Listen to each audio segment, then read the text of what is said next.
tapi takut, mau ketawa tapi mikir.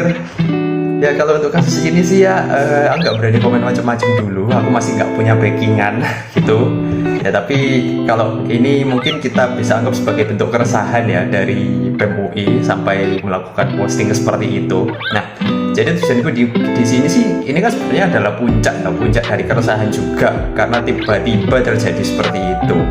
Nah mungkin kita ini udah ada yang lupa, dan gimana kalau kita ini recap lagi sih, refresh lagi dulu itu kejadiannya seperti apa, kenapa kok sekarang jadi seperti ini, dan mungkin akan ramai lagi sih ini kelihatannya. Tapi nggak tahu, kita lihat saja nanti. Oke. Nah jadi awalnya gini, pada Oktober 2019 itu gagasan RUU Ciptaker mulai diumumkan oleh Presiden, yang tujuannya itu adalah untuk meningkatkan investasi dan lapangan kerja di Indonesia. Dengan caranya apa? Memangkas kendala birokrasi. Nah ini didasari juga karena ada sekitar 70 UU yang dinilai itu menghambat proses investasi di Indonesia. Nah, lanjut ke November 2019, itu muncul Satgas Omnibus Law yang sudah resmi dibentuk. Nah, ketika mulai dibahas ya untuk naskahnya, ini udah mulai muncul isu-isu dan nanti perusahaan itu untuk pidana akan dihapus. Jadi kayak cuma bisa disanksi dengan sanksi perdata dan sanksi administratif.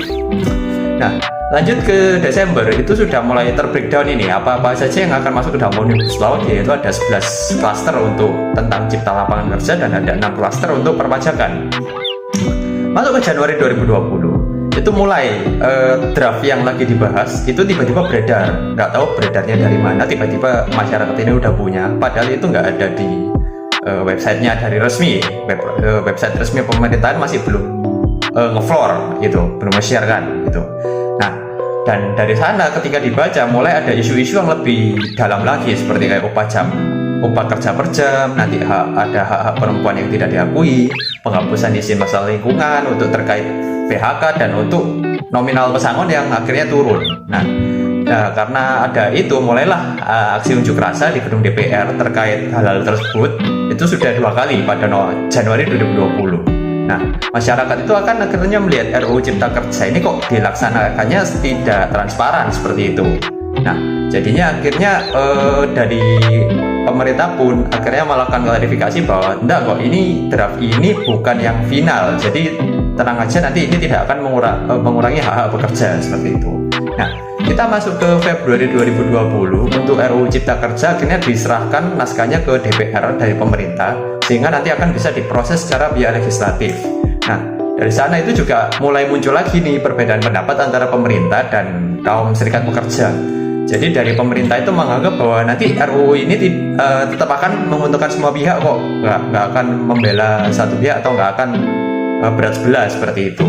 Nah, tapi ternyata dari pihaknya serikat buruh sendiri itu melihat bahwa nanti RUU Ciptaker ini akan berpotensi untuk menghilangkan kepastian pekerjaan, kepastian pendapatan, dan juga jaminan sosial.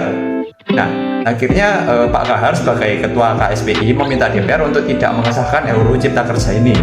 Karena juga pada saat itu mulai panas, terjadi berbagai unjuk rasa di Indonesia.